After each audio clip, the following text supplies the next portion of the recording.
So, this is, am I saying your name right? Uh, No, but it's difficult. It's German, you know. It's Limbrunner. Limbrunner? Yeah, that's better. That's the right name with American accent. That's okay. Okay. Okay, good. Good. So you have made this amazing three-part post about the Yeah. bullet on Reddit, and everybody was talking about it yesterday in Discord. Like, you really need to go on and share that, and really excited to hear you share that. So whenever you're like, whenever you're ready, if you want to just jump on into it, you can share your screen here if you have anything that you want to share. You can ask me how to do that if you need Uh, to. no, I won't share screen parts because that would be, I think, too difficult now. I'll explain it well enough so that people understand. Okay. Um, so what I did was in this three-part article series was I tried to put together all information that we have about the so-called smoking bullet, to which we are also referring sometimes as the magical bullet, because it does things that bullets normally don't do. Uh, to put all the information about that bullet together in one great write-up and find a solution how this DNA trace that, for all we know, can never have existed on that bullet, got on that bullet.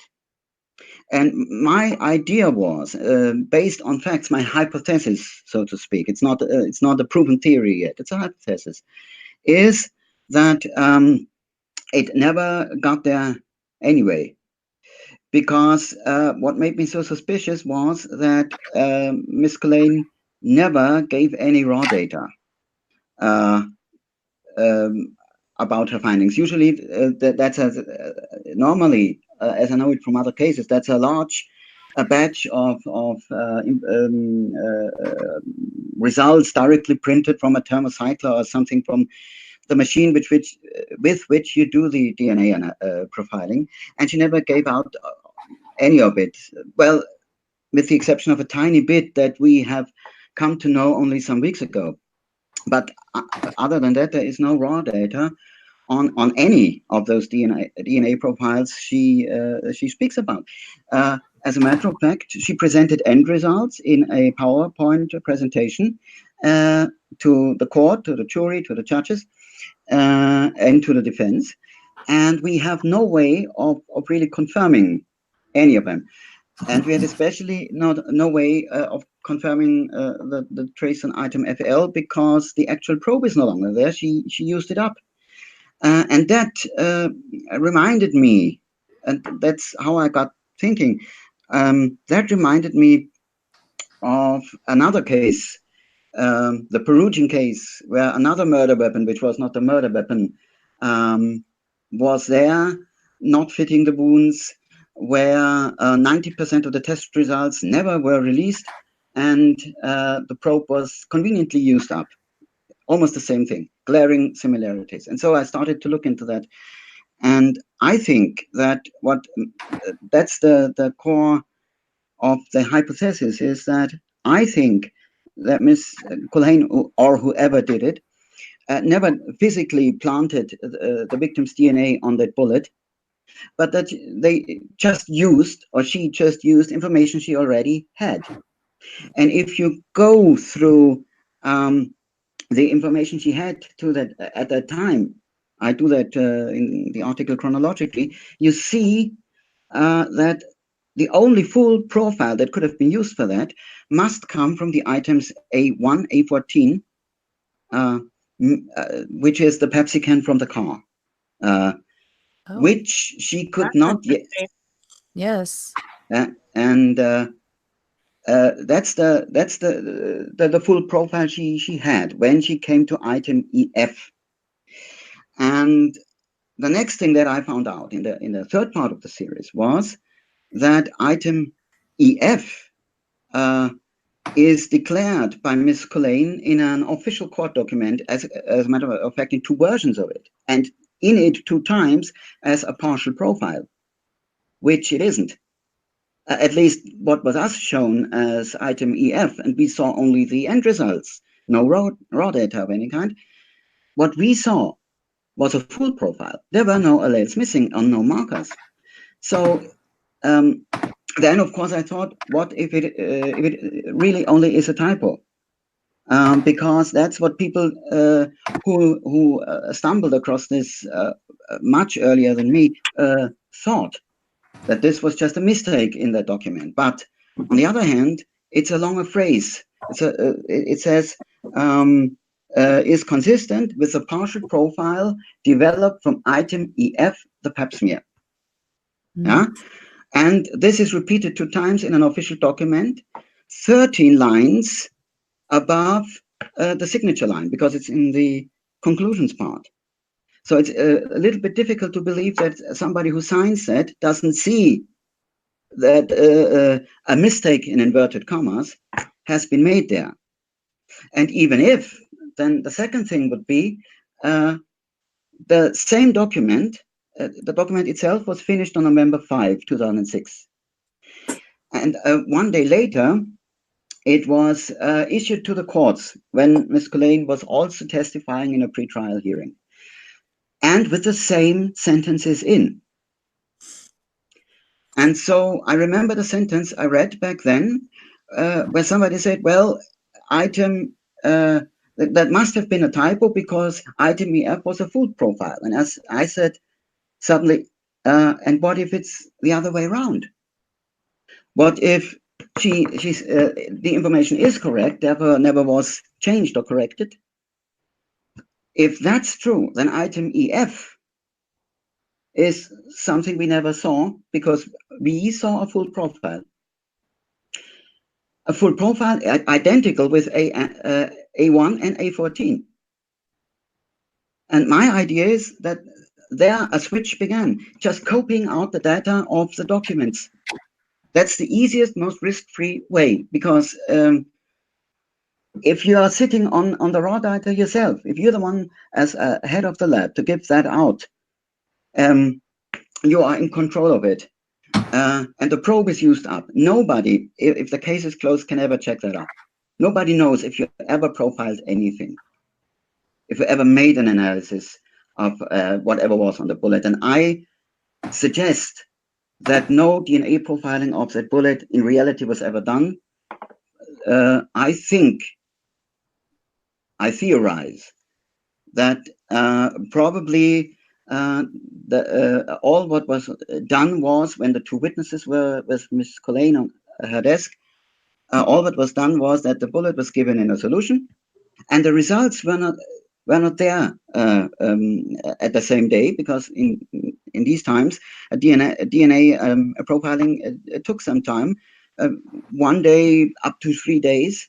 You know, so the 2 lab assistants that she trained were not there when the results came, and would have given away if there was no DNA on that bullet from that wash. They only saw the liquid, they only saw the substance, not the end result. Remember that. And that is one way, a very probable way, easy, risk-free, where you have not to break any seals or something. That is possible, you know. That is the core idea. You kind of theorize that she just fabricated the results. She fabricated the documents. Yes. Perfect. Yes, because if she would have done an actual DNA transfer, then there would have been an issue with the time, because I could. Through some of the facts, I could reconstruct a timeline of item FL in the lab. And I know that on the 29th, she started working. And on April the 3rd, the A items, from which either in the written way or as physical transfer, this must come, if I'm correct, were given back on 3rd of April, were sent back to the central storage unit. So there's only the weekend. And if I would make a physical transfer, if I would make that risk, break my own seals and seal that again and so on, a little bit difficult over the weekend, if I would do that, then I would take a complete profile and I would take, most of all, I would take an amount so high that it can be rechecked, because then I'm in the blue. You know, if there would still be a probe left to check for Sellner's scientists, for example, that displays the DNA profile of Theresa Halbach, no matter where it comes from, then I am safe. But we don't have that. So if there was a physical transfer, it was done with extremely little intelligence. That's partially the point, you know. And in my line of thinking, I also got to the point that if item EF was substantiated, then item FL later was substantiated as well. And there's a problem, because with the entire, if this is correct, which I cannot prove, but if this is correct, that item EF, the actual one, was a partial profile, you know, then everything from that point onwards was identified by the wrong full profile. If that was in reality A1, A14, then that would mean that you see that items BZ, the chart remains, and item FL were compared to unidentified Pepsi drinker in Theresa Halbach's car. The identification would be worthless. Then, if that is correct, I don't know if it is. It's based on everything hinges on the question if item EF in reality was a partial profile or not, if that was a mistake or not. That is something that we cannot clear up. Sellner could, to an extent, but that is part of what I was theorizing. Can I ask a question about item FL? Of course. So there's been confusion for a few months now that on page 754, it seems to indicate that that item FL was in the lab prior to, I think it's November 21st.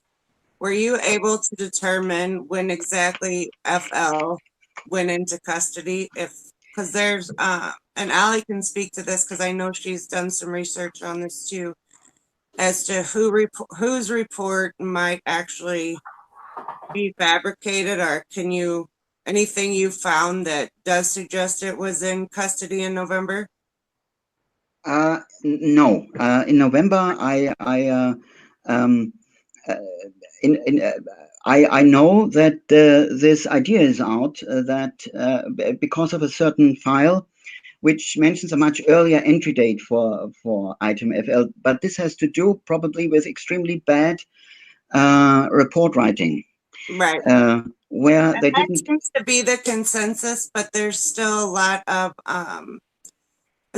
of supporters who are very confused by that report, which obviously so just trying to get trying to clarify a little bit and get some good information out there. That's why I was asking, and you seem to have you've really done research on this, so I thought maybe you would be a good person to share some insight into that.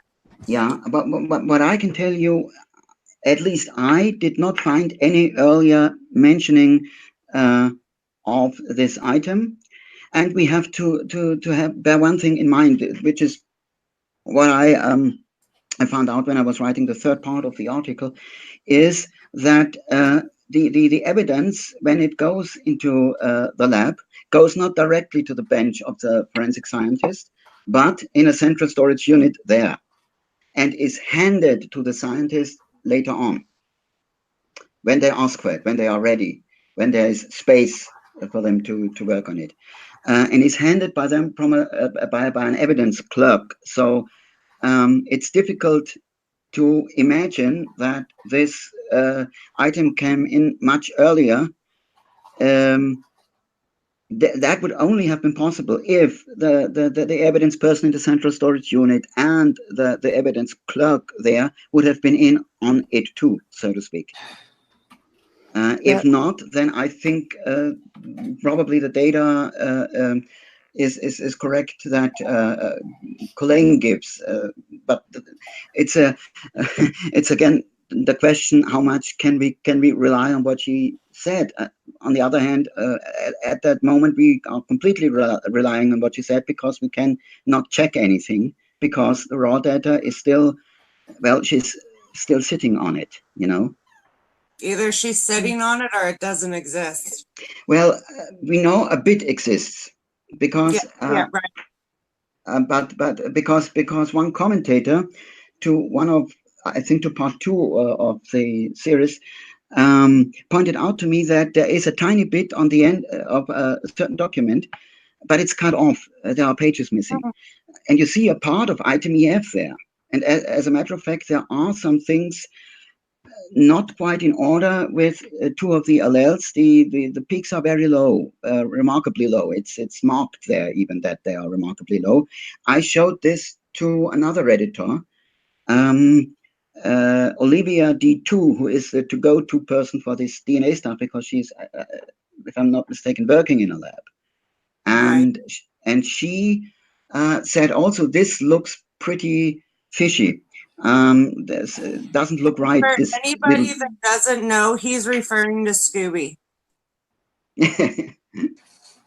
Exactly. See, Allie just put it in there. Of course, so, I said that and I was muted, so I was like, "Oh, fine, I'll just type it." I said it as you typed it. I'm like, "Oh." Yes. So, okay, sorry to interrupt. Please go on. Yeah. Well, and where was I? We have this tiny bit, and it's only a part of the profile of item. We have not the entire, and that Redditor Scooby, obviously, mentioned to me that it doesn't look right, and she has to look in it some more. And she didn't get back to me yet with a definite answer, but she was concerned about what I showed her there. And so it might be, by the way, I didn't know this little piece when I was writing the articles. It might be that this changes some of the details that I wrote.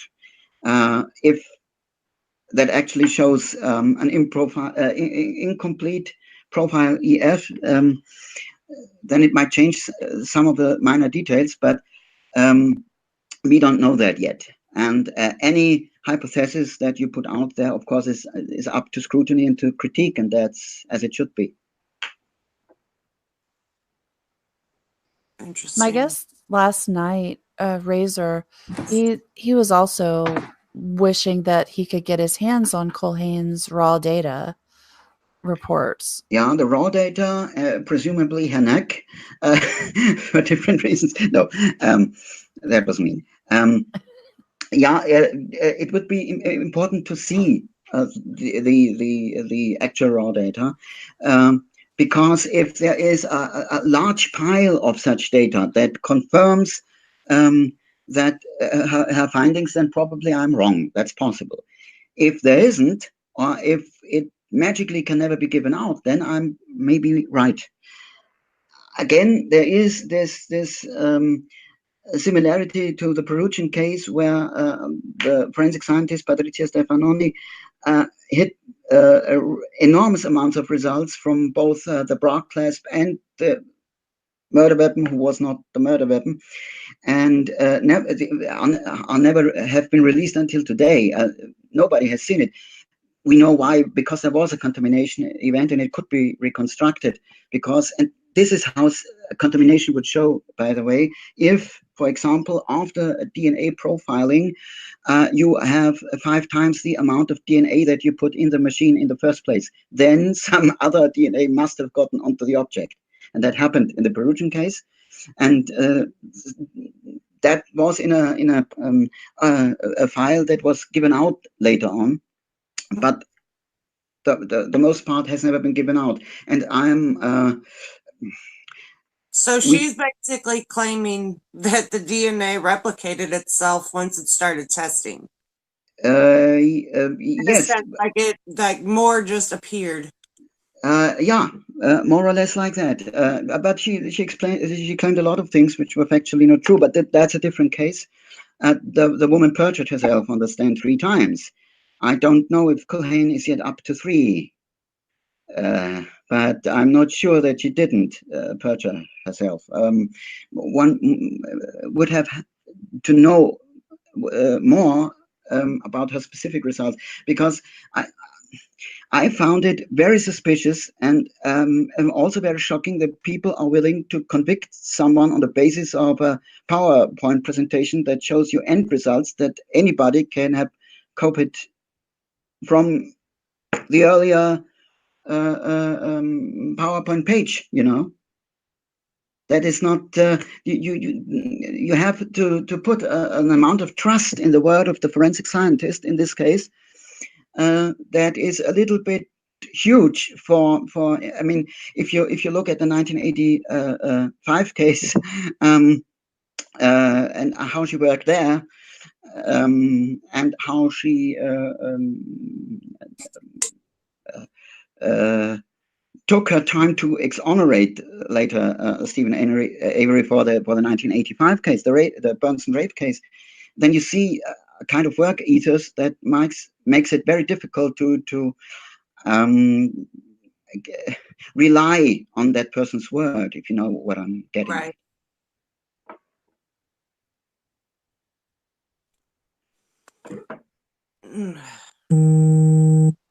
Oh, there's the foghorn. That's funny. Yeah. Where is Linda when you need her? Linda is sleeping. Linda is the smart woman. Yeah. Linda is sleeping. Right. That's funny. I'm so tired, but I'm probably not. Yeah, it kind of shows, but it's absolutely normal. I think if you do a marathon, right? Yeah. Very clear that you're tired. Allie's been a rock star. I feel bad that I overslept. I don't know. Oh, it's okay. Like Paul and I actually had really awesome. Oh, I don't doubt that. Great conversation. Surprisingly, like he's like the pro interviewer guy. Mm-hmm. Do it. He's like, I've got the questions, girl. You got the answers. What question do you have about the bullet, Paul? Yes. Say that again. What questions do you have about the bullet? What questions do I have about the bullet? So, and if this is redundant, I'm just going to be straight up. I just got kind of distracted here the last few minutes doing stuff. So if this was just answered, I apologize. That's my own doing stuff over here. My question about the bullet was, what the evidence that they said that they found on it, did he speak to the DNA evidence? I believe he was talking about that some, about what was that said again? Like, could you just recap that part for me? Which part exactly? What was the last thing before you were distracted that you grasped? Hold on. Okay, when you were talking about, well, this is the part. Could you just like kind of recap this one? When you were saying that about them just fabricating the information, the findings or whatever in the report, could you just like recap on that for just a minute? There are several reasons why I believe that the magical appearance of the DNA on that bullet was done by document tampering rather than actual physical transfer. One reason is, as I said, the very short time frame they would have had to extract a DNA sample from items A1, A14, the Pepsi can, because they were sent back to the central storage unit on 3rd of April, and the work on the bullet, according to Culhane, started on the 29th of March. So there would only be the weekend in between. Now, she would have to log in herself for the weekend. She would have to find some other work to cover for her presence there. She can not write in the lab log, I have to forge DNA evidence. Although probably in Manitoba, even this might be possible. But thing is this, and then she would have to break her own seals, because these items were already sealed immediately after work and put in her cupboard behind her work so she describes at least. And but she's got the same storage system as Fassbender. Is that what you're saying? yeah. Just kind of over there in the corner, under the pile of laundry, wherever it fits, you know. Something like that, yeah. And the other thing, the third and last reason why I think that a physical transfer was probably not done is that you, if you would do that, then you would take a larger sample, so something is left that backs you up later on when people may start doubting. Okay. You would not have such a tiny sample that people have to rely on you. I think you wouldn't even do that if you do not account for a brilliant Netflix documentary to be made about your misgivings. So that's why I think the document tampering would be an easier, completely risk-free way to do it without getting into trouble. The only thing you have to do is to give the impression that you did DNA profiling on the bullet. And that's easily done if people see only a liquid because you're doing a wash. Why was she doing a wash? Because as she said, Ms. Colan said in cross-examination, not in cross-examination, direct examination herself, because the bullet looked completely clean. Which we know all bullets do when they left the human body. They look completely clean. But she brought up it being completely clean. Can you speak to the waxy substance that some people speculate is chapstick and that kind of stuff? Can you speak to that and kind of explain what you think that might be or what it is or isn't? Yeah, I can. First of all, when I was referring to it being clean, then I mean for the pure eye, for the naked eye, it was clean. Yes, there was a waxy substance and fibers on it. The most harmless explanation for this would be, and that was pointed out to me in a comment to the articles. Yeah, exactly. Would be that this might be from the ballistics examination because that was done after Sherry Collane's DNA profiling of the bullet. And their waxy substances and chapsticks are used regularly. So this could be from there. That would be the harmless explanation. They use a waxy, that's just like a standard protocol. So it's not shocking to see that sort of substance on there for testing. That's the harmless explanation. I'm careful in wording this because it's a good possibility. It's an interesting thought, but so yeah, interesting. What is the fibers? What would they be doing that would cause the fibers to get there? There with the fibers, I'm not completely sure. As a matter of fact, there I have to give an answer that a Lieutenant Commander Data answer actually to Captain Picard, who once said, there is a scientific answer. It speaks a lot of wisdom, and it is, I don't know. And I don't know what the fibers could be. I could guess now, but I don't know. Okay, I'm sorry. I must have misunderstood. I thought you said that was. I understand that it's normal to have like the ballistics testing would leave a waxy waxy substance, yes. The waxy substance, yes, but I'm not sure about the fibers though. Yeah, because like these pictures, there are fibers all over this. Yeah, thing. there are many fibers. There are also, not to forget, on the bullet are pieces of wood and are presumably paint. Which of course also go against this bullet entering and exiting a human body. And there are a lot of pieces of information that are in so drastic conflict with the idea that somebody was shot with this, that one must call that what it is, a lie. Yeah, okay, here's a really good picture of all the fibers. Like one of the things that Zellner talks about was that there was wood particles found both underneath and on top of the waxy substance. And also the fibers all throughout, like just everywhere mixed in. like I wonder, you know, I could see how if there was some sort of waxy substance put on the bullet and then it was dropped on the floor and then it picked up some fibers possibly like that. I could see something like that happening, but I'd never heard before that it could have come. And my biggest problem with the whole thinking that this waxy substance is from the ballistics testing is that the wood fibers were both underneath and on top. And it just sounds to me like, what is the most logical reason why something would like that would happen? The interesting thing would be, but unfortunately, they were not allowed to look for that, to determine that when they, when Sellner's expert, who was it who examined the bullet? I forgot the name now. He was not allowed to, for example, to look as closely and to say if the fibers on and underneath the waxy substance are the same kind of fibers, or, for example, two different kinds of fibers. That would have been an important information.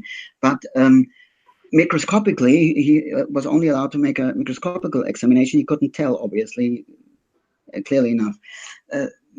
That would have demanded other tests which were not in the range of the testing agreement, obviously.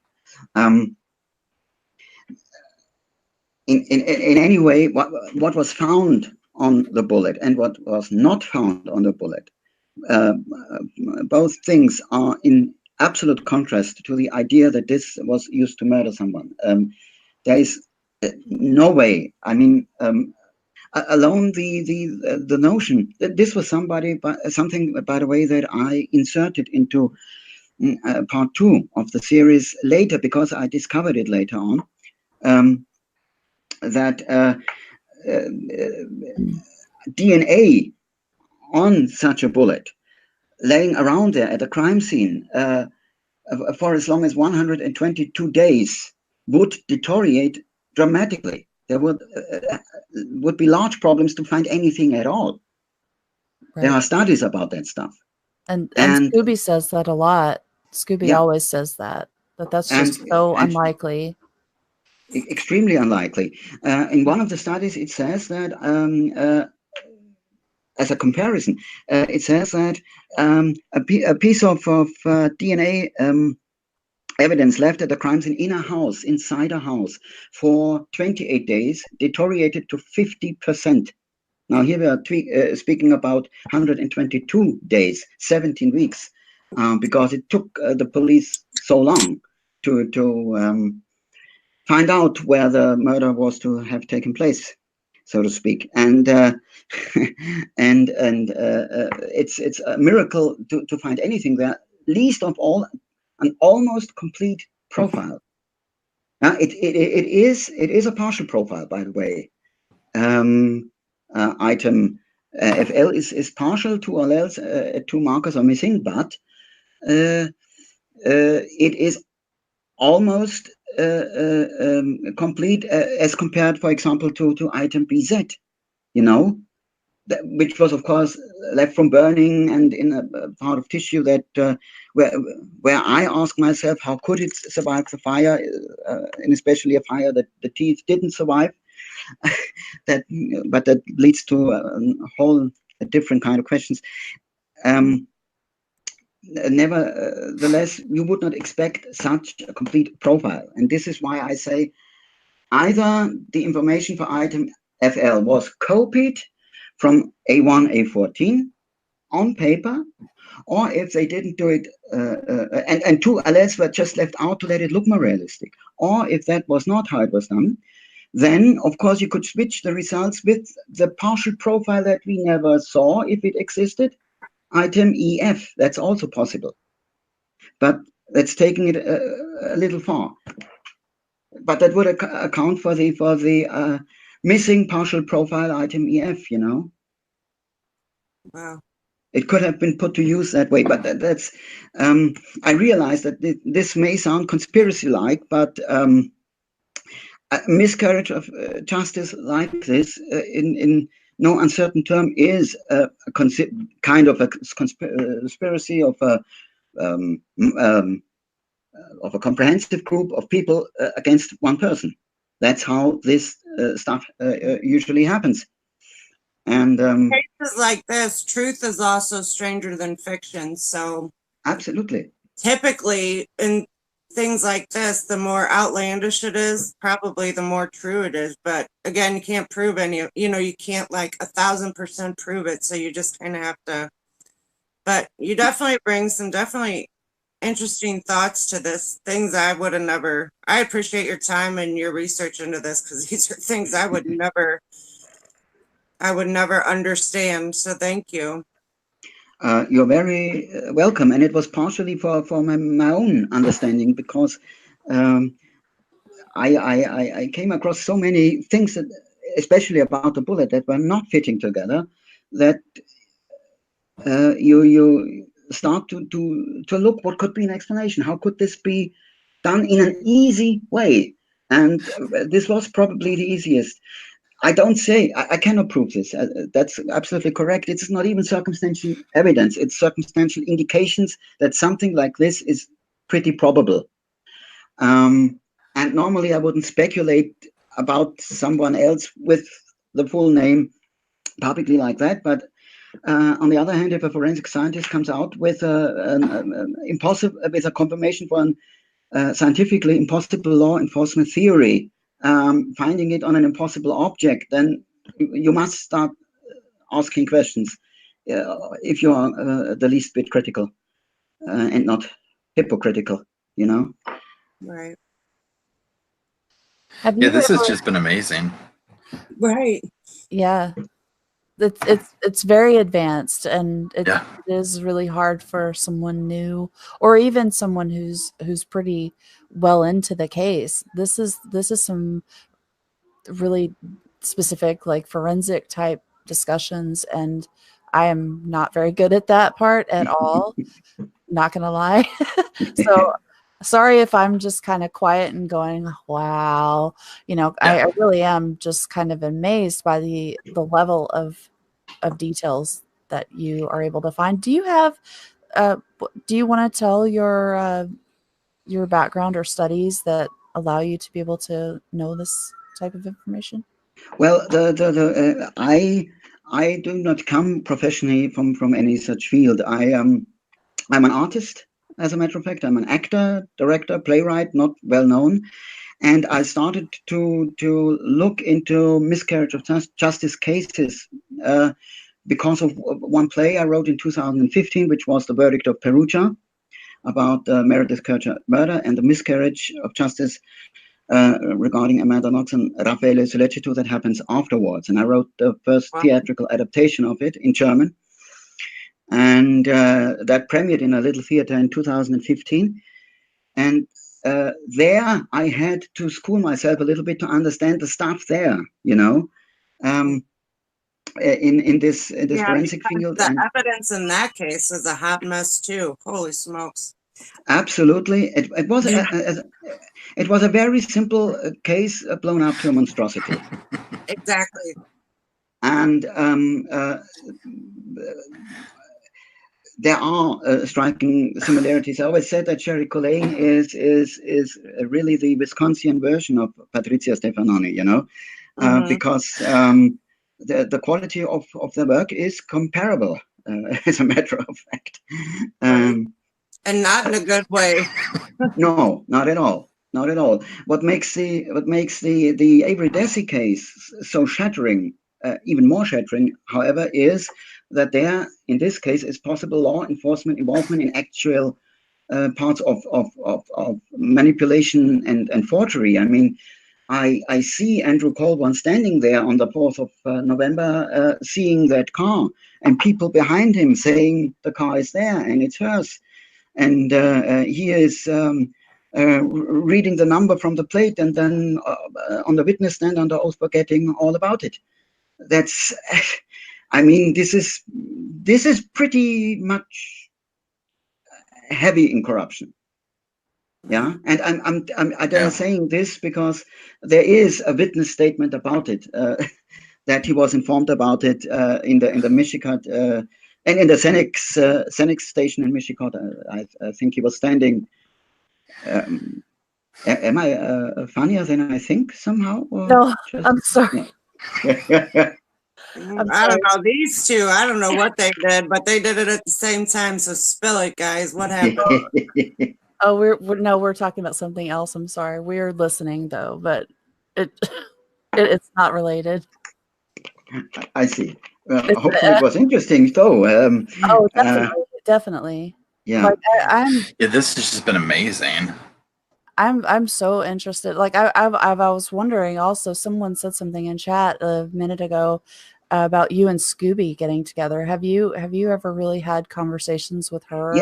Yes, that's why I said if Scooby is Olivia T2 on Reddit, I had contact with her. I showed her this piece of raw data. We chatted very nicely. She's very friendly and extremely a profoundly well-informed person. Yes. And we spoke, and she told me that something doesn't look right with this tiny bit of raw data, but she didn't yet get back to me with a definite answer, which is okay because she's busy. She has a lot of work. I know this. She mentioned it several times in posts. That's absolutely okay. We are all doing this in our spare time, so to speak. But this is why I'm a little bit careful to go too much on this raw data piece because this is something a professional must interpret and not a layperson as I am. I'm blown away that you have been able to come up with all of this and not have like a forensic or some sort of scientific background. Like it's amazing the level of detail. I read through some of those posts and honestly, reading all this stuff, going through these cases, I have trouble following that stuff, and I have to read it several times, and then I kind of get an idea, but never ever to the point where I could be like, hey, there's something wrong here. That's just like so much deeper of a level of research that I wouldn't even know where to begin. So thank you for doing that and sharing it with everybody. Yeah, that's amazing. This is awesome for you to come on here and like break this down. I think everyone's definitely so excited just to hear, like Allie said, it's just so detailed and so advanced. And I'm going to definitely have to go back and listen to your section here a couple of times just to like really digest the whole thing. Yeah. Oh yeah, Paul, and also I'll send you the links for his Reddit post. It's a 3-part Reddit post. Oh, I would love that. Yeah, I would love that because the reading part, I would love to do both of those things right there. I think it's more comprehensible in writing, though, because I got a little bit nervous now when we were discussing and stumbled a little bit across my words and got a little bit too fast. But it's I think very comprehensible in writing, and I'm open, as I said, to any new ideas or any critique where I might have been wrong or something. That's this whole Redditing business is a collaborative effort. I used information that others found before me, put it into a new context, and standing on the shoulders of several other Redditors, which I could not, due to the Reddit rules, could not name directly, but I cited them indirectly, because that's important to acknowledge that others have seen parts of this before and important things before. Right. That's what with a case as crazy as this one, it's nice to network because we all, even the 4 of us here on the panel now talking, we all perceive the same information differently. So it's nice to bounce off ideas and figure out what did you notice. Exactly. So it is really nice to network and kind of get other ideas and then, open yourself up to other possibilities. Yes. And I haven't read all of your stuff, but I can say, and I'm hoping I speak for everyone, you've done a really nice job explaining it today. So you definitely planted some seeds. Mm-hmm. For sure. That's good to hear, yes. And time will probably show if this hypothesis is headed into the right direction or not.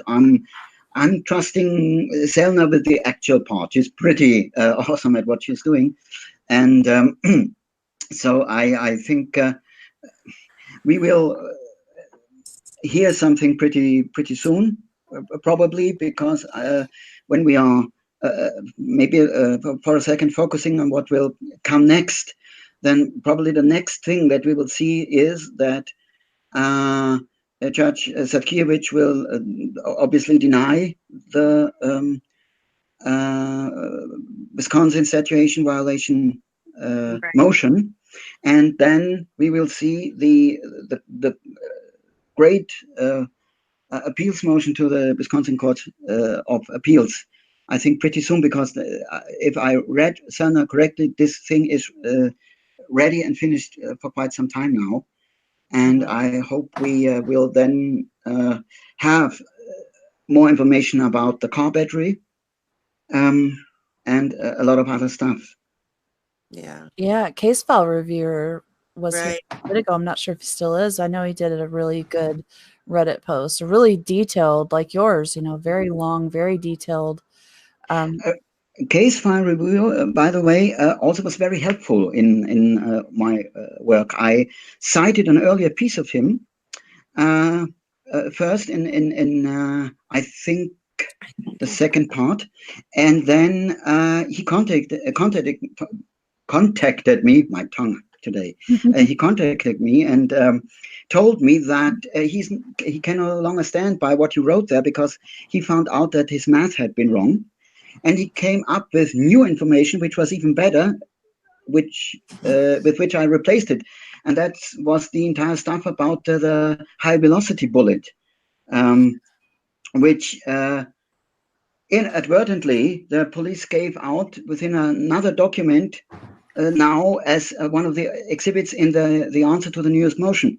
And that was interesting stuff, because that rules out Stephen Avery's gun, and the bullet, because that was not high velocity ammunition, and the gun doesn't fire in high velocity, at least case file reviewer, who as a retired investigator should know, said it doesn't, it can't.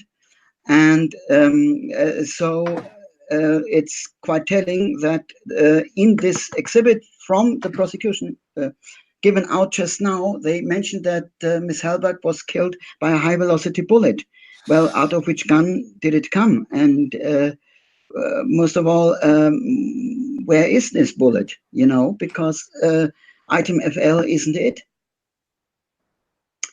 And that was something I didn't know. That's from case file review, and I put it in to the article when he corrected the other no longer actual part. Yeah, I just posted a link to that post, the big crazy post that case file reviewer made. And I do notice that there are some edits on there. So I posted the link in chat. Everybody needs to Awesome. take a deep breath before you read that one, because that's a lot of information too. But it's really, really good. Is that on the battery, or is that on the bullet? That one, this one that I just posted is kind of a variety. You know what I'm saying? Okay. Hold on, let me see, because this thing, it is seriously. I'm not sure if I've read that. I know I read that whole one on the battery, and I was just like, whoa. Yeah, I mean, this one it goes down through discrepancy. I mean, this thing is long.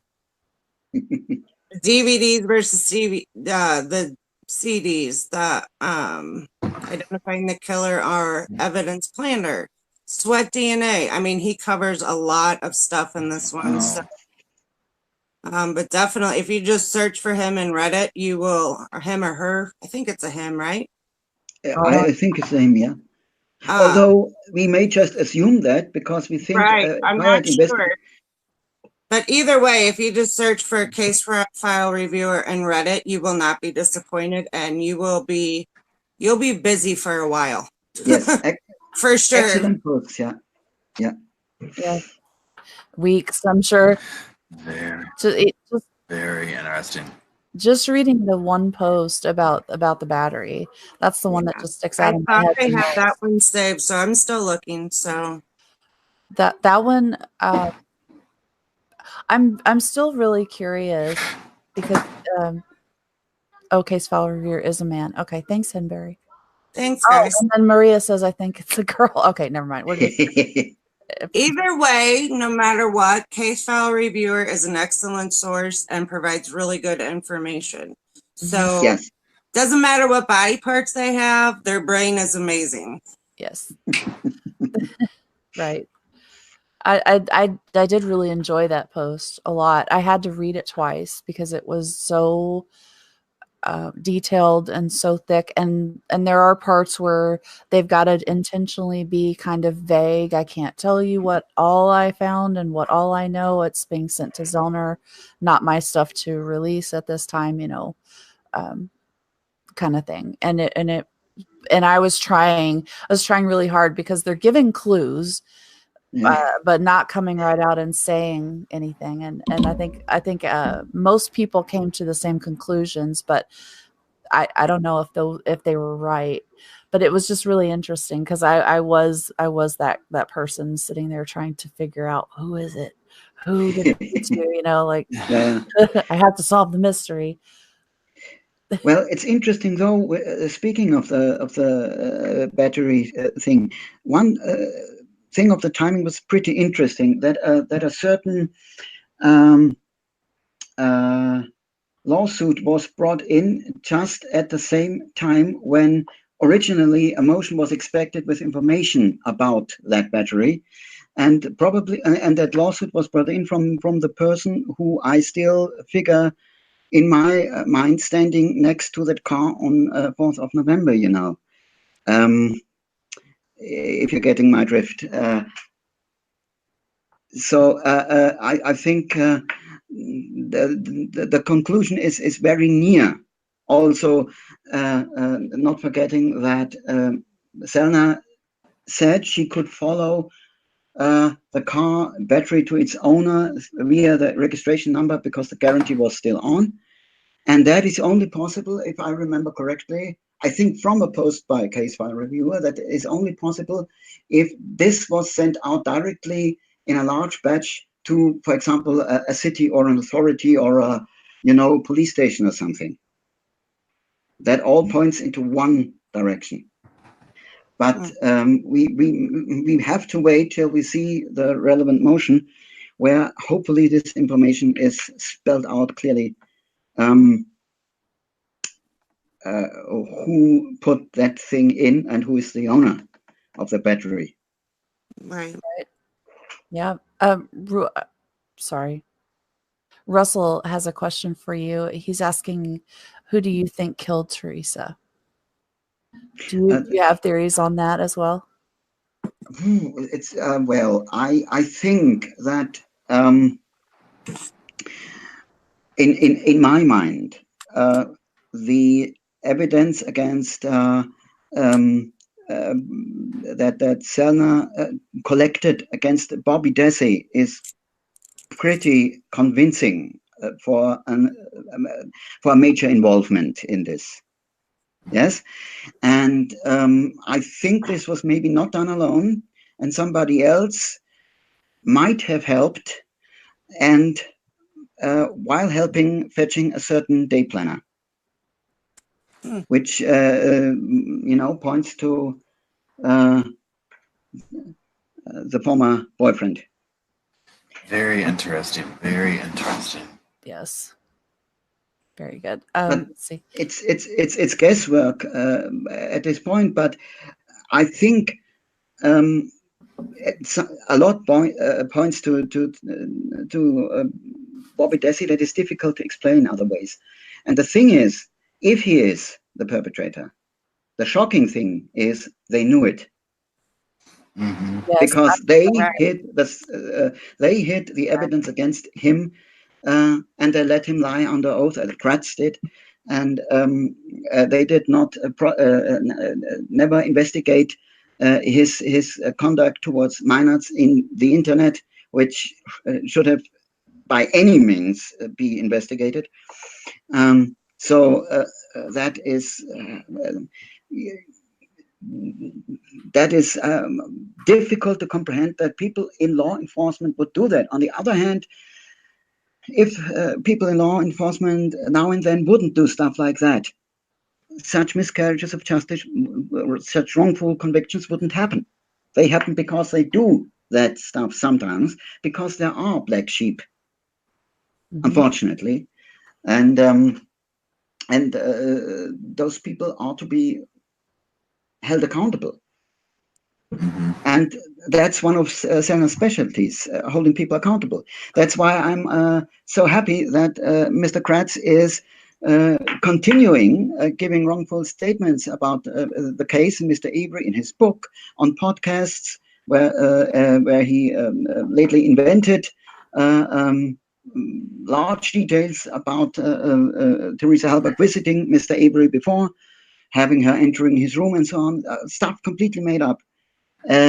Because he seems not to realize that now he's not a prosecutor anymore, and for that stuff he has zero immunity. And Selna is in the habit of getting, how shall I put it, is in the habit of getting those people's balls afterwards. And she will in this case too. I think the lawsuit is already in preparation. The minute Avery is out, that will happen. Oh, I agree. I think she's like, Kratz, you are digging your grave deeper, honey, every time you open your big old mouth in front of a camera or a microphone, because he isn't, you're right, he's not protected anymore. He is now hindering with his appeal and his, ongoing appeal, spreading lies and misinformation. And every time he does it, he's just digging it deeper. And I'm like, keep talking. Thank you. You and your silly little wife just keep talking. I love it. Yeah. Basically.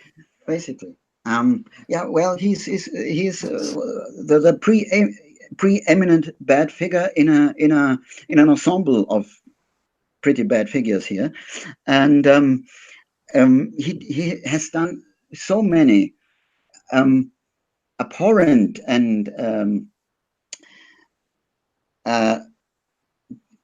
unethical things in office, for which he unfortunately has immunity. It's astounding that still there are people out there who believe his every word. I see this often when I debate with German guilters, which I cannot really avoid, because in the largest German forum, it is guilter dominated, and it's. You're a brave soul, then. Yeah. You're going into the lion's den. I can, something like that. Although I keep myself out as much as I can, because it's not bearing fruit. I just want to make sure that if people scroll through and read occasionally, that once in a while they have some truthful statements there too. But it's an institutional bias at play here that is really surprising. I don't know which mindset does make you tick like that, but it's obviously it's possible for some. Right. Rule has a question. It said, "Do you think it's possible that BZ is also is documentation fraud, leaving out all the non-matching loci like FL?"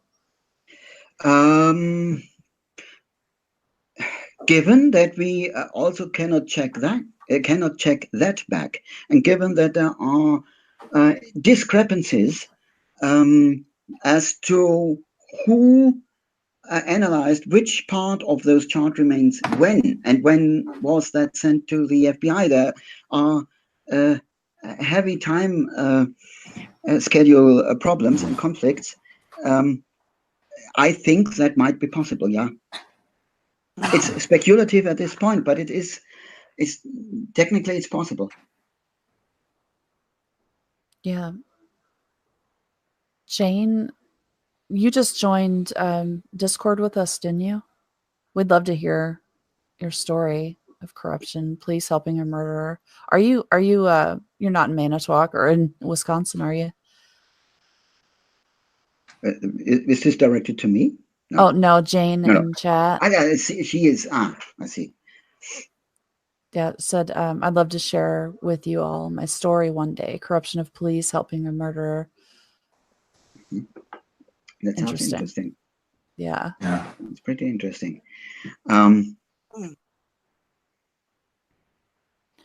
Yeah, someone asked a little bit ago, there was a man seen with waders on in that little creek or whatever where the turnaround was. And I wonder, I've wondered, you know, because I have this theory that the keys after the RAV4 was planted there at the turnaround, that the keys were just chunked out the window into the water, and then later, oh shit, we need those keys. They go back and with the waders on trying to find them, and maybe they weren't able to find them, and that's where this spare comes in. The valid key, yeah, that's possible. That's very possible. Unfortunately, that could be. So I'm the weirdo that wants to go wade around in that water and look for those keys. Like, I'm not even playing. I'm thinking about doing that. Yeah, waders in a green truck. Mm-hmm. Yeah, that's really interesting. That is actually possible. Regarding the valid key, by the way, I'm still somewhat disappointed that Andrew Corbin never took up Zelna's challenge to come to her office and demonstrate how he found that valid key. It was a nice challenge. If he is innocent, he could have gone and just showed it, and she would have dropped everything against him. She promised that, but his explanation how this happened, given at trial, to act that out live, would have been a pretty interesting sight, I think, of sitcom-like quality, probably. Could you share the link for the French crew? Oh, yeah, sure. Sure. Give me just a second. I'll get it. So I'm going to have to head out now. Oh, no. Well, thank you. Thank you for the awesome conversation this morning. Like that. Yeah, that this has so been a fun. blast. This has been a blast. So this has been fun. Thanks to everybody who, I just saw Fem posted that new updated number, and that's amazing. Oh, did she? I didn't see it. Yeah, look at the chat. My YouTube just went down. My computer is telling me that it's done. Your computer is signing off. Yeah, it's like, and you're officially at the end of the internet. We are signing you off. I don't see it. Well, there it is. Today, Paul. I'm sorry I was late. We'll hang out. No, it's all good. It's all good. And thank you for this has been really interesting. I mean, the whole thing, and especially this last little bit listening to the bullet information, and I really appreciate all that research. It's been really, really awesome. Yeah. Thank you, and it was nice to talk to you. It was nice talking to you too. So y'all have a good rest of your time. I'll be talking to y'all. Thank you again very much. All right. See you later. You. Yep, absolutely. Bye. Bye. Bye-bye. Have a good day. I always love so much having him come and join me.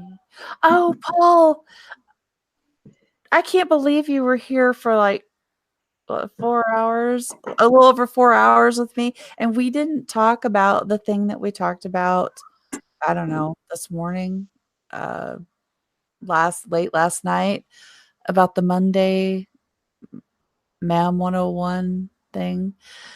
I didn't know if you wanted to talk about that, but I was kind of hoping to talk about that a little bit, but anyway, so I'll just drop it.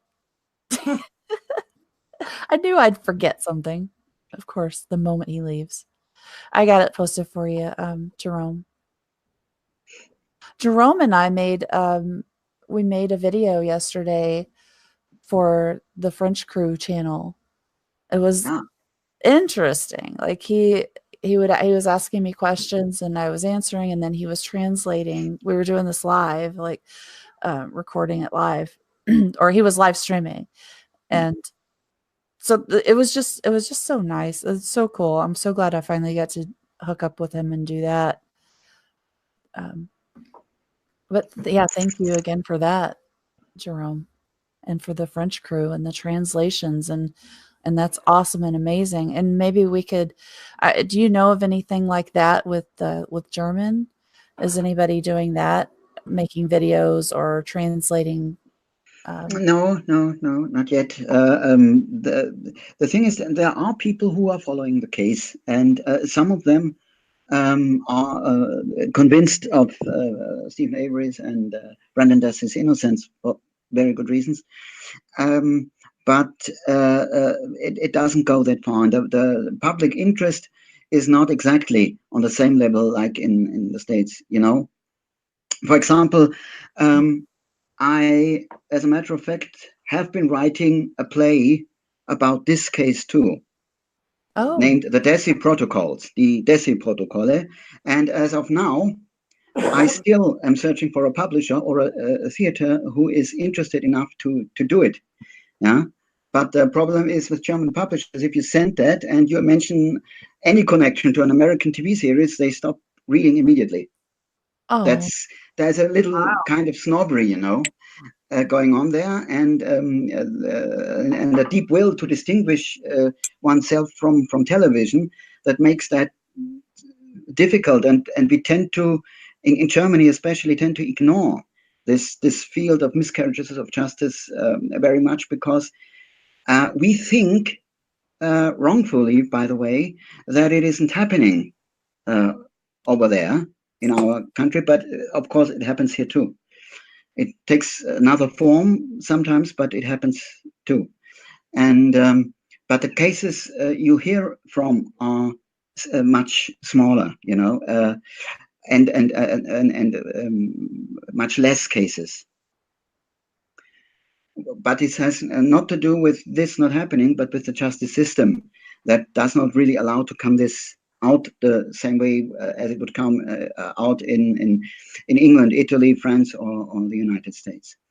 But there are people who follow very with very much interested. Follow with very much interested is not a sentence. Follow with a lot of interest that case, and also try to update themselves and stay ahead of things, and are interested in any bit of new information. Yes. Karen, and I know it's kind of a joke, like you said, I sort of said it like it was a joke that I wanted to go up there and search that water, but I am actually completely serious. If I can get someone to go with me and make sure that I don't disappear, I would get all up in that water and flip them rocks around or whatever, dig in the mud and the dirt and whatever to see if I could find them.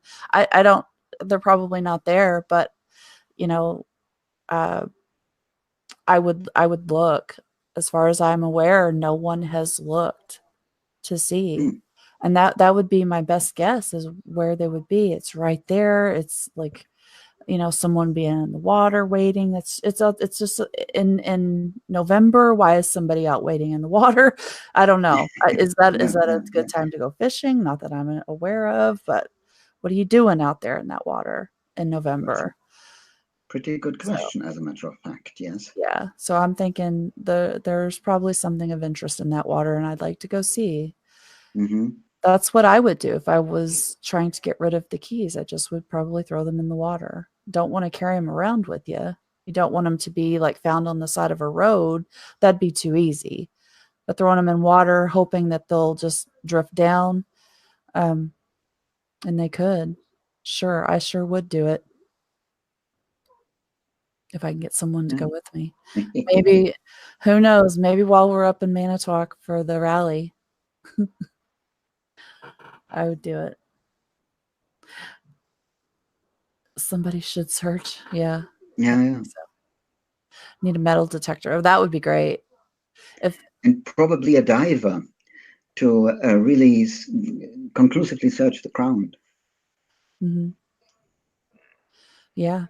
I mean, if that's where Pam found the phone and the business papers, why wouldn't that be a place, you know, where keys could have been thrown too? Like, just that whole area, whether it's on the ground or in the water. Yeah. Jackie, let's do it. Well, I'll be there for the rally. If anybody wants to hook up, we'll be there for like 4 days, a couple days before, a couple days after, or something like that. So if anybody wants to hook up, I don't care. Let's do it. I'm sure I could grab somebody, one of our friends or someone, to go with me for a little adventure in 2020. Okay, good. Good, Jerome. That'd be good if you could come next year. So the person in Waiters was at the West River, further north, not the same turnaround. Okay. That's interesting. I was under the impression that it was the same place. So is that on the same? Is that also on 147, just further up the road? I don't know. There's one outside of town and one in town where the RAV4 was spotted. Honestly, wherever. If there's more than one, fine. Let's look at more than one. I would personally probably look right there where the car was found, because I'm fairly certain that's also where Pam found the phone and the business papers. It was there. Yeah. So the person in the Waiters is interesting, but not really my biggest focus. I would start there for sure if I have the location right, and I'm pretty sure that I do. Where Pam found that stuff seems like a good place to start. Yeah, safety in numbers, Carol. For sure. And we'll have like what, 11 people with us?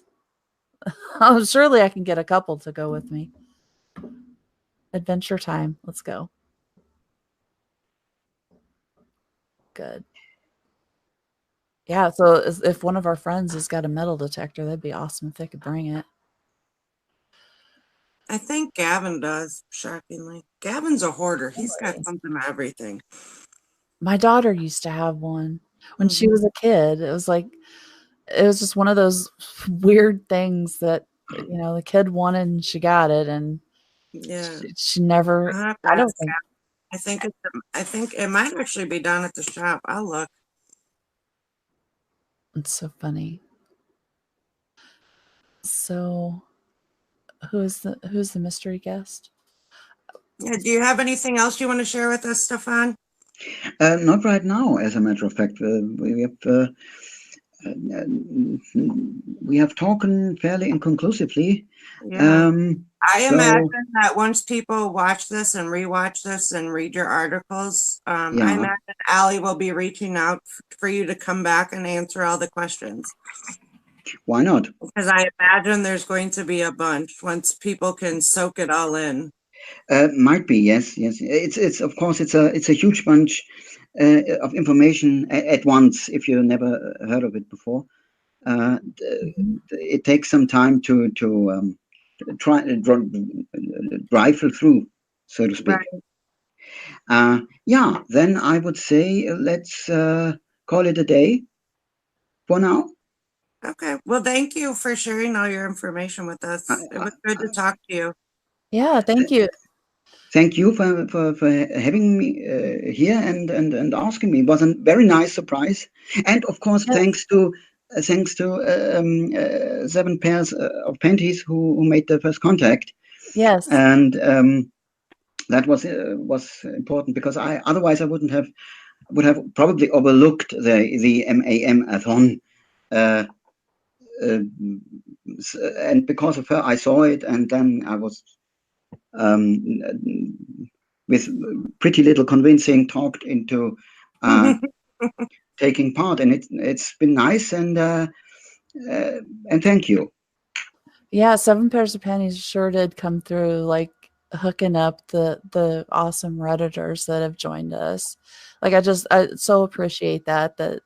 And I'm still fangirling. Oh my gosh.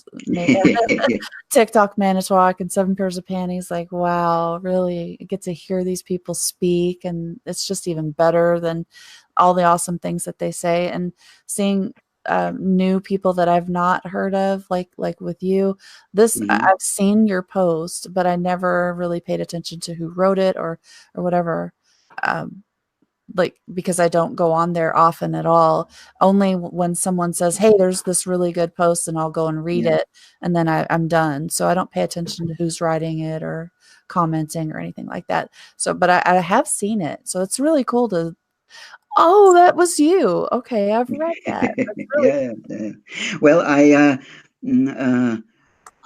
am not writing posts of that magnitude and caliber often there, and I started to enter myself there fairly shortly because I've been there, for quite some time now, since TTM exists actually, but I was a lurker first, and then I started commenting, which I still do pretty often.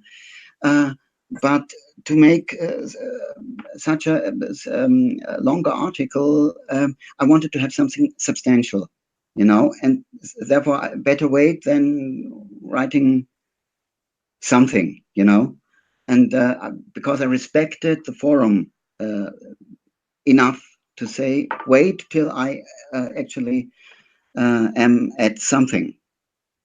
And that's why it's no surprise that you didn't really see more of my posts, because there are only 4 or 5 right now. Yeah, well, so then I well, that's even more impressive. I have to say that. I'm sorry. That's even more impressive. You only wrote 4 or 5, and I've seen you. So that's really cool. It means it's really good. If people are sharing it so much that it comes across to me, because I'm usually not paying attention to stuff unless someone's like, "You got to read this." So, yeah, that's really impressive that you wrote something so great. I'm pretty happy about that. Good. I look forward to hearing your screenplay or what you got going on about Making a Murder. That's interesting. But you're more than welcome to come on anytime you want with me. I go live all the time, and we can just discuss something that you're interested in. Just chat, whatever you want to do. Always welcome. Yeah, why not? We certainly find another opportunity for that. And well, as of today, though, I would say. You were asking about the play about Making a Murderer. All I can say is it's a play strictly about the death interrogation, where I combined it with elements from trial transcripts and from expert reviews and from excerpts from what Judges Rovner and Wood wrote in their dissents, are intermingled, and it's a play that shows how this brainwashing was done. That's interesting. Focusing on it's for 3 people, 4 as a matter of fact, because it has this this final part where I intersected the Barb Yender bit when she talked with Brenton, and he was explaining that in no uncertain terms that he hadn't done anything and that he made it up, that he guessed like he guessed with his homework. And it ends with a part that is not live on camera, but was part of a phone conversation which was recorded between Barb and him, where that's his last sentence in the play, where he said, I'm dumb. And she says, no, you're not to me. And he says, yes, I am. And that's the note on which you have to end this, in a dramatic work. And I'm still working on getting people interested into doing it, because it's easily doable with only 4 actors and almost no props and so on. It's easy to do, and it's pretty effective and shattering, because the source material is shattering. That sounds so interesting. Like I would totally watch that. Brendan is he is my motivation behind everything that drives me to keep going. Him and Teresa, like I want to find justice for Teresa, but also, so everything involving Brendan is very high interest to me for sure. So I would love to see that. That just sounds great. Well, as I said, I don't give up, and maybe it happens sooner or later. Either we are one of the theaters or one of the publishers. It's not easy to sell, though, although it's so interesting, and one might think that, especially this aspect that you have an international interest into that specific case, and an audience, therefore. Right. Yeah, but nevertheless, I think it must be done. It's important to make people think about this wrong notion that innocent people don't confess, because they do. Right. As Rovna said in her dissent, that part is actually as a monologue in the play, where she explains this. What do we do if our knowledge about confessions is 50 years old and we know it now not to be true? That's a relevant question, because courts still ignore that scientific knowledge that we today have about confessions very much. Such an interesting topic, like something I never thought that I would be interested in. But what you said, it's still sticking in my head. The last line where he says, "I'm stupid." No, you're not. Yeah. That would just end me right there. I would be done. Yeah, I would be a puddle of mess on the floor, like crying. Oh my goodness. Couldn't imagine. Part of what makes the play not so easy in German, on the other hand, is that it is almost verbatim based on the parts of the protocols that are used, and the American English that the interrogators used especially was unbelievably bad. There are many sentences which go end without any conclusion or something, and that in German, if you read this sounds a little bit like I were not able to write proper German, because in the translation I said, no, I will not change that into a better wording or rephrase that so it is language-wise more artistically or something, because every word counts here. The words are important, even in this very sometimes stupid way of phrasing that is used. Right. And that doesn't read itself easy in German. That's partially one of the things. But here you have to stick true to the source material as much as you can, because sometimes a sentence that is just twitched in between two other sentences makes the change. They used a lot of tricks in that interrogation like that, Yes. Especially when they led Brendan to the Americans don't speak good English, and listen to me, we don't speak good English. Americans don't speak proper English. So then when you have investigators like this who are just damn near speaking in tongues at times, like to be able to translate that to make sense, I imagine would be extremely difficult. Yeah, very difficult, but it worked to some extent, but it still is a little bit, I don't find the word, it has some stumbling quality to it, but that's in the original too. That's in the original protocol sections as well, and they are even partially using that. It's very interesting and shattering how much manipulation techniques were used there, quite frankly, and how visibly how visible they are.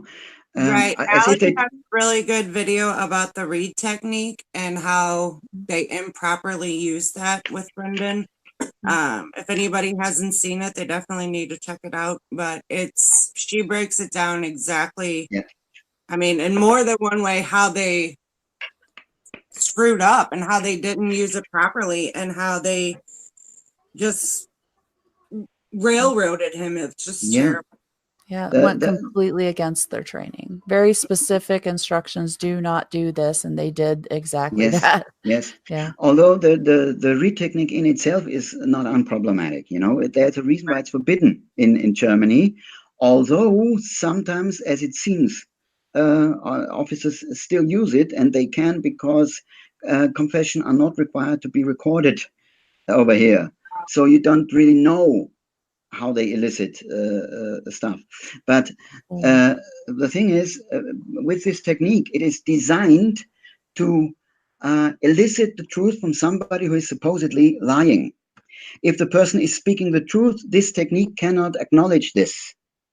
Then you elicit a lie from somebody who's trying to speak the truth. You break him nevertheless. You see?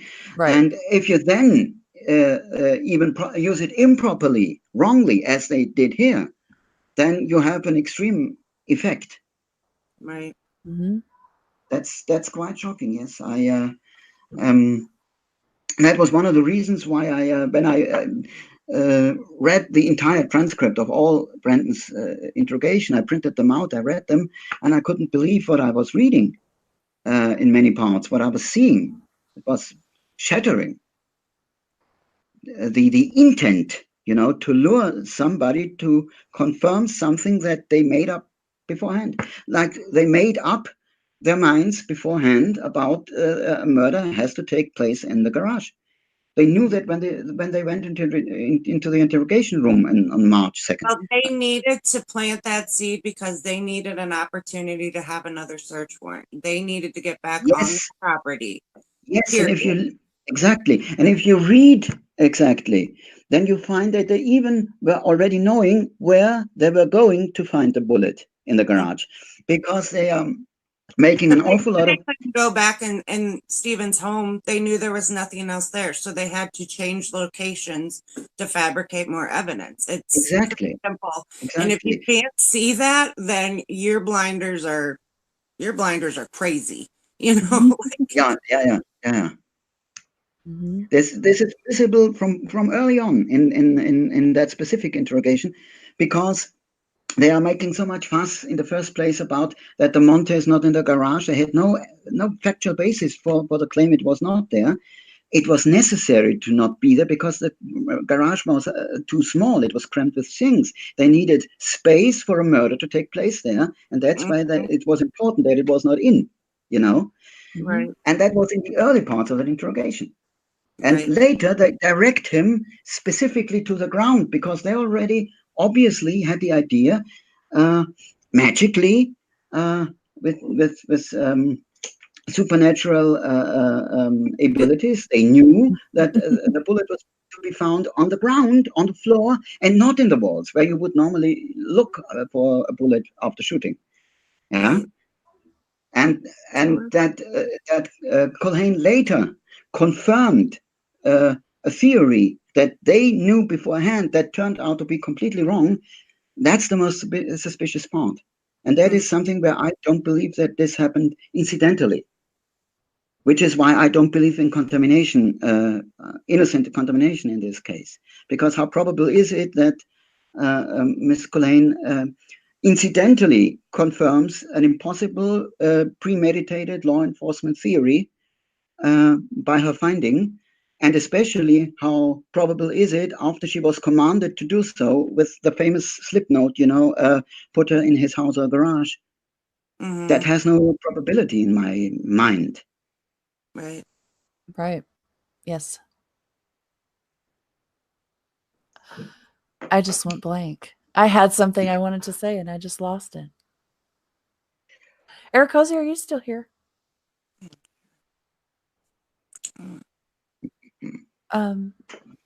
I don't, if you didn't read the chat, Eric Cozy, if you could get Henbury on with you, That would be awesome. I would really, I saw it just too late to get him on with me because we were just about to get started with Stefan, so we couldn't get him in, unfortunately. But I'd love to hear what he has to say. If you're I say he, I'm assuming. Sorry, Henbury. I'd love to hear what they have to say. It sounds really interesting, and if you can get them on, that would be wonderful.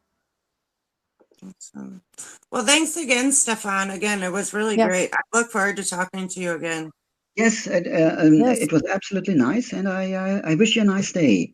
Yes, thank you so much. You have a great day. Thanks again. Such a great job for just last minute, last night. Hey, let's do this tomorrow. And, thank you for coming on so early this morning. Well, it's not early in my country, which is the comfortable part. Right, yeah. That's good. That's it's good. In the afternoon here. Now it's almost 4, so it's much later here.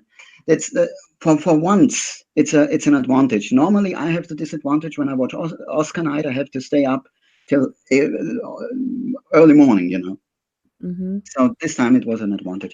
I wish you all the best, and I hope I find the way out. Where must I? It's like an escape room. You got to pick the right door and have the right key. And conversation probably. Yeah, that might be it. Yeah, it's a red. Oh, there he goes. It's a red phone for anybody to find. Well, yeah, it took him forever to find the door to get in, and then we had to go hunt that down together. So I'm so glad we were able to get him in and get him in here to share all that with us. Gosh, I wish I could follow the forensic type things better. Just one of those things that I don't know that I'll ever completely be at the point where he is, where I could just look at something, see it, and go, something's wrong with that on something I just don't understand to begin with. It just seems like so much, so many details and stuff that you would have to know on top of what you're looking at, just to be able to see the errors and see the things that cause you questions. Oh, Tracy should be she should be popping in here any minute. It was hidden, Allie. Yeah. We